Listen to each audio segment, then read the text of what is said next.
My husband checks out every woman. Wow. My name is Paul Friedman. I founded the Marriage Foundation, and I can help you with this problem. Now, maybe you won't get all that you need just from this video, but at least it will open a door for you so that you can take it to a next level. Maybe read one of my books.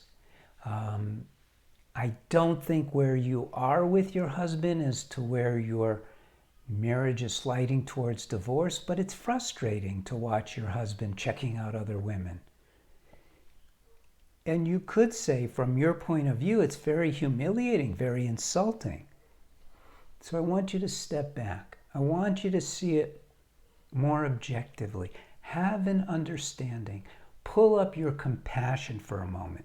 Try and see it not from his point of view, but more objectively, almost from a scientific perspective as to why your husband's doing that.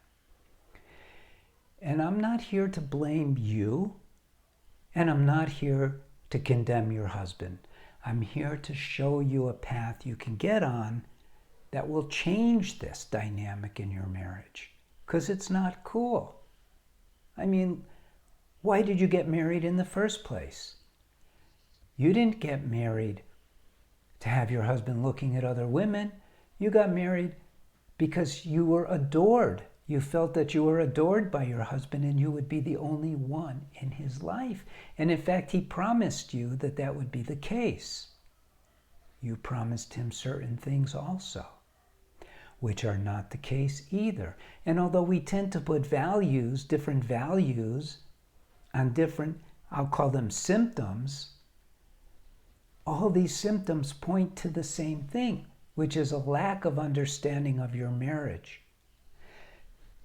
Ideally, and ideally means you can achieve it, by the way, in my book, and we help thousands and thousands of people do that. Ideally, you have in your marriage the reasons why you got married being fulfilled. You got married to be happier every day of your life, for the happiness to be ever growing and ever expanding, and that to be the happiest part of your life is your marriage. You married your soulmate, wanted to be happier. You also got married because love, unconditional love, is the foundation of a healthy marriage, where you're loving him unconditionally and he's loving you unconditionally. So what isn't happening? What is going on? Well, we need to take a look at something that most people aren't aware of, and that is the reasons why men marry women and women marry men, because our genders do matter. A woman marries a man because she wants this solid, protective element in her life. And I don't mean to be so cold about it, but it's true, it's biological.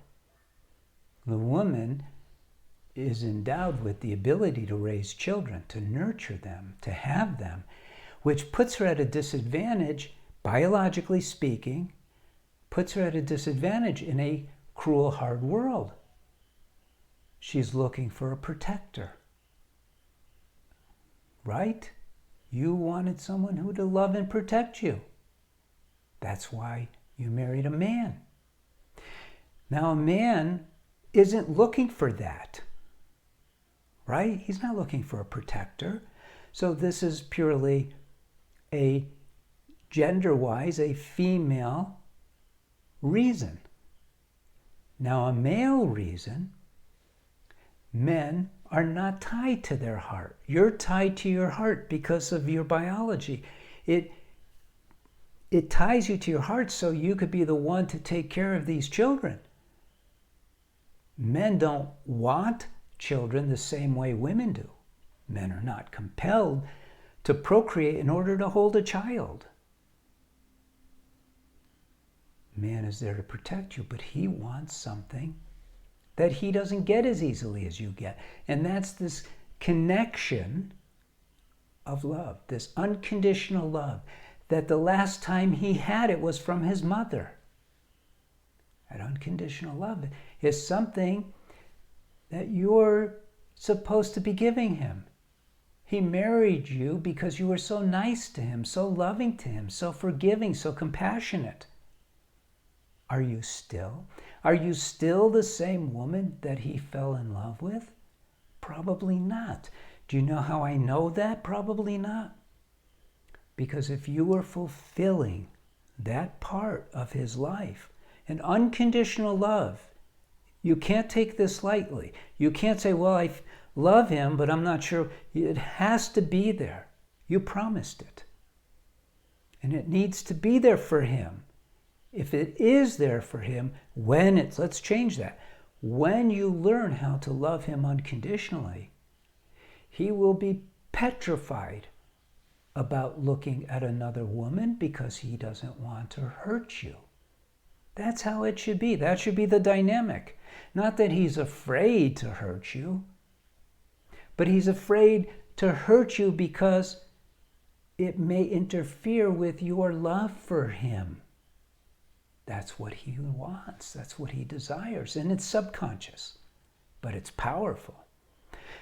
In our Western society, even in the East now, because we have clients even in India, which is a very kind of cool social structure, or it used to be, these ideals of love have dissipated and people are missing the point.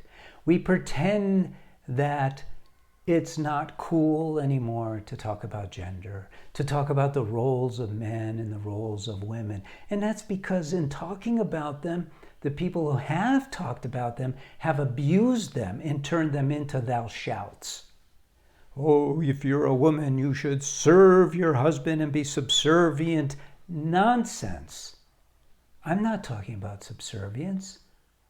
I'm talking about opening up your heart to your husband and not throwing obstacles in between your heart and his heart. What are some of the obstacles? Complaining takes away. Condemnation, expectations, rudeness. These things take away from unconditional love. I call it the eclipse effect. You could look at the sun. That huge ball of light is the source of all life on the planet. One hand can block the sun. One tiny little hand on a human being can block the sun entirely. Well, your heart, which is what he signed up for, is bigger than the sun.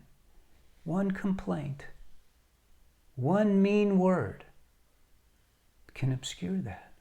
And you may say, well, you're not being practical. This is real life. I am being practical. I know what real life looks like. Chances are I'm older than you and I've seen it all. I'll go further. I've worked with thousands of people. And I know that the things that I've learned about marriage, about human nature, about the evolution of yourself as a soul, I understand these things and I've tested them, so they work. You don't know because we don't learn these things in school. We should learn these things growing up. One of the things that your marriage is probably not on the edge. Most of our clients for our courses, we have a course for men and women, for people who are on the verge of divorce. And the first thing we teach is the most critical element for marriage. You know what that is? How to control your mind. Why don't we learn this growing up in elementary school from our parents? That thoughts can be controlled. Emotions can be controlled. Habits can be changed at will.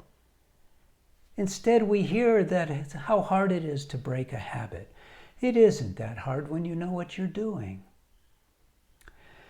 get one of my books, get Breaking the Cycle, and study up. Learn how to love your husband unconditionally, without expectations. Let's see, unconditional expectations. No, they don't go together.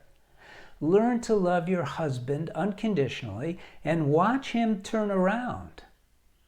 And watch how much joy and happiness you experience in your marriage. It'll blow your mind. We get these emails all the time from people who have watched one of the videos or read one of my articles, and they got the book or they took the course. Their entire life changes completely. Well, what's going on here? You got married to be happy. So did your husband. You got married to experience love, ever expanding. But you didn't get an education in order to achieve those ends. It's not too late at all. Now, it might take a little bit of time, but it won't take as long as you imagine. And those changes will come, I promise you. So, if you like this video, go ahead and subscribe. There's plenty along the same vein, where the basic principles: you got married for love, to experience love and ever-expanding happiness. To me, it's not even marriage if you're not taking advantage of this. All right. Blessings to you, blessings to your husband, and blessings to your family. Please don't just look at this video and sit on your hands. Take the next step. It'll change your life in such a positive and beautiful way. You'll be so glad you took this advice. All right. God bless you.